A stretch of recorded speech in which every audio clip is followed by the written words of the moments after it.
Hi, Cécile. I'm very pleased to talk with you today about what you do. I went to your website for Speak4Impact.net, and under your name it says International Presentation Skills Trainer Speaker. So before we go deeper into what you do exactly, can you tell me a little bit more about yourself, your background, what did you study? Tell me. Okay, thank you very much for having me, Karine. So my name is Cécile Bastien-Rémy. I am a French national, and there are three things that people should know about me. I work and live and breathe with the topic of resilience. So resilience is something very important for me. I'm extremely curious, and I'm also creative. I love creativity. My academic background is actually fairly irrelevant to what I do right now. However, there was a life event that happened to me when I was 21 years old, and what I do right now is tightly linked to that event. At 21 years old, I had a car crash that left me disfigured, disabled, and actually also heartbroken. I lost someone really dear in the car crash.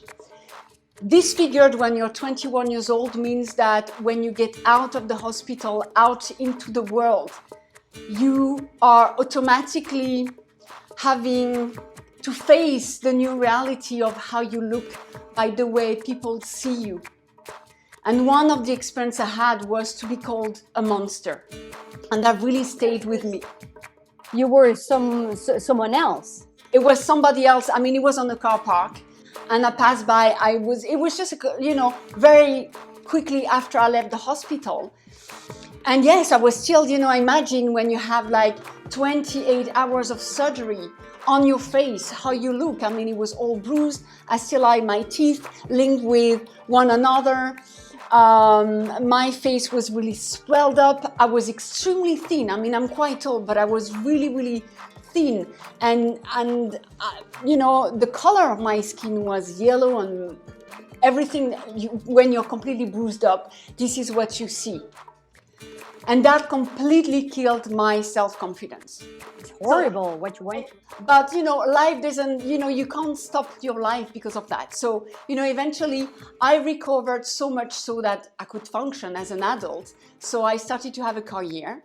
I started in Edinburgh, Scotland, because that's after my very short study in France, where I studied commerce and marketing. I thought, well, I can't do anything in the world if I don't speak English. So I decided to move to Edinburgh, Scotland, and it just happened that it was just after my car crash. It was literally a couple of weeks after.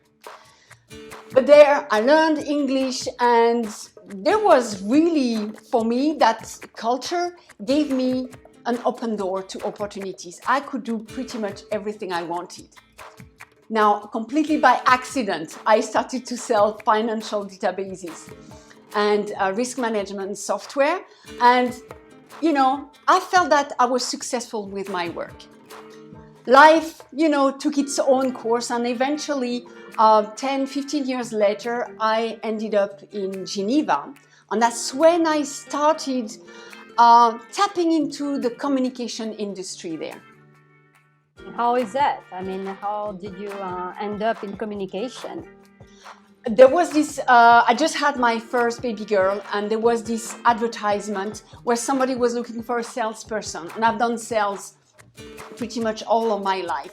But this one I thought really triggered my attention. It was about selling promotional items to help companies to brand themselves. So that was an interesting job, because your role as a supplier, but also as a consultant, what should work for the companies that had a budget to produce promotional items. And then you moved to Zurich, right? I know, well, just a little bit outside Zurich. So I followed my husband. Did you speak any German? I'm ashamed to say no, and I still struggle. It's quite a challenging language. When I moved there, I felt that because of the language, I'm not going to be able to go back to something, an employee type of job. I have something that I don't have, that companies will need, the language, the German language. Yet, I knew that there was something that I could offer. And with a group of friends, we put together a project, a book, a publishing project called Grüezi Newcomer. And it was publishing 2 guidebooks, so one in 2009 and another one in 2012. And it was over 15 different chapters. We made recommendations of tested and approved addresses on the topic of, education, finding a new job, how to settle in Switzerland, having walks. I mean, it was just really varied. But that was the target audience was the expats around the Lake Zurich. And it was a success. Very useful. Absolutely. Even to understand the culture, the Swiss culture that was paramount. So that was my first big dive into the world of communication. And because of this book, you ended up on the stage, right? Absolutely. And it was quite a gruesome moment, I have to say. So I even remember, the date. It was the 3rd of October, 2012.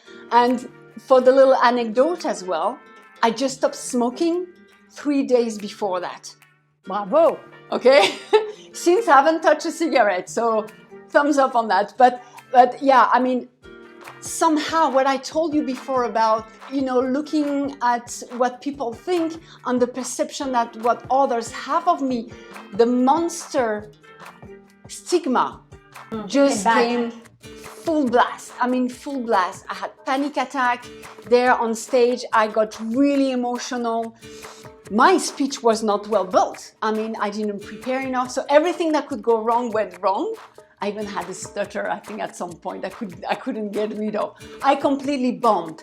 But, and there is a big but, because even in that gruesome, fairly negative moment where my worst nightmare happened, it was also my wildest dream. When I was on stage, I felt this is home.